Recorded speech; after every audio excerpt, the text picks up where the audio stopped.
Shalom, teman-teman yang dikasih Tuhan. Saat ini saya rindu kembali membagikan renungan firman Tuhan untuk memberkati kita semua, diambil di dalam Yesaya pasal yang ke-25, ayat yang keempat dikatakan begini, sebab engkau menjadi tempat pengungsian bagi orang lemah, tempat pengungsian bagi orang miskin dalam kesesakannya, perlindungan terhadap hujan badai, naungan terhadap panas terik. Sesungguhnya embusan amarah orang-orang bengis itu seperti hujan badai di musim dingin. Di sini dikatakan perikopnya ucapan syukur karena musuh sudah musnah. Di sini dikatakan sebab engkau menjadi tempat pengungsian. Pengungsian. Kita itu kalau mencari Tuhan itu hanya ketika kita dalam keadaan butuh. Kalau kita tidak merasa membutuhkan Tuhan, misalnya semua di dalam keadaan kehidupan kita terlihat baik-baik saja, kita tidak mencari Tuhan. Nah, di sini ucapan syukur karena memang menyadari bangsa Israel ini hanya mencari Tuhan ketika dalam keadaan yang tidak baik.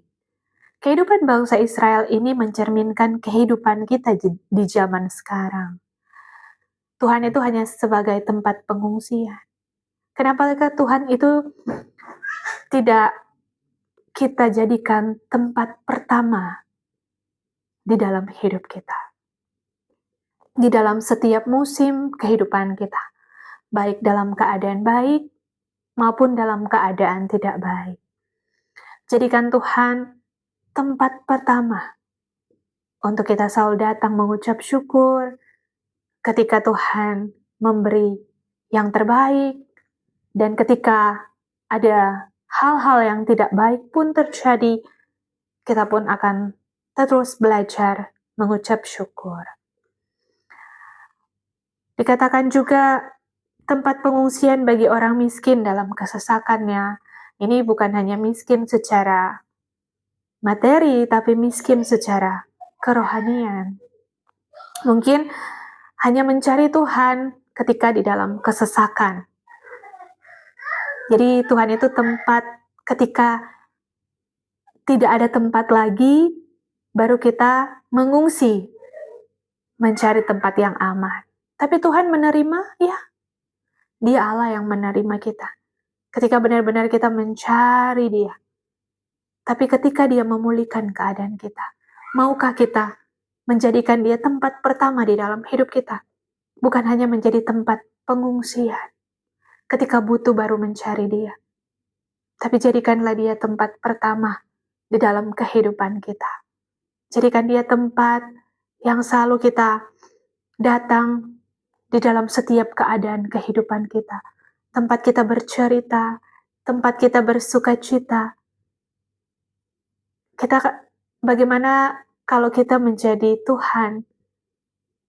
Ya memang kita nggak akan bisa jadi Tuhan, tapi seandainya kita memposisikan diri, ada orang yang datang ke kita hanya butuh saja. Tapi ketika kita membantu dia, ketika kita sudah menolongnya, keadaannya sudah dipulihkan, dan dia melupakan kita.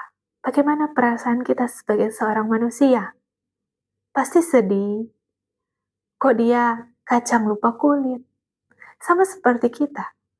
Kalau kita dalam pergumulan, di dalam kehidupan tekanan yang tidak mudah, Tuhan itu tempat pengungsian kita. Kita cari Tuhan. Tapi ketika Tuhan telah memulihkan keadaan kita, terkadang kita suka lupa dengan kebaikan Tuhan di dalam hidup kita. Bahkan untuk mengingat-ingat lagi kebaikannya, kita terlalu enak dengan keadaan yang kita alami. Nah, makanya terkadang kenapa Tuhan ingin membawa kita kembali dengan cara Tuhan mendidik kita. Bukan karena Tuhan membenci kita, tidak. Karena itu kasih sayang Tuhan untuk kita berbalik, benar-benar menjadikan Tuhan tempat pertama di dalam kehidupan kita. Marilah teman-teman, melalui firman Tuhan malam hari ini, kita belajar Tuhan itu bukan hanya menjadi tempat pengungsian, tapi menjadi tempat pertama di dalam hidup kita. Selalulah kita belajar untuk mengandalkan Tuhan, mencari wajah-Nya, berbicara dengannya, mempunyai hubungan dengannya, agar di dalam setiap proses kehidupan kita, bahkan kita akan diberi kemenangan, bahkan kita akan diliputkan dari segala yang jahat, bahkan ada rencana-rencana jahat, baik dari orang, atau dari roh-roh jahat yang ingin menghancurkan hidup kita. Ketika kita menaruh Tuhan di tempat pertama di dalam hidup kita, maka berkat keluputan itu akan kita alami dan nama Tuhan dipermuliakan. Firman Tuhan malam hari ini memberkati kita semua. Shalom dan God bless you.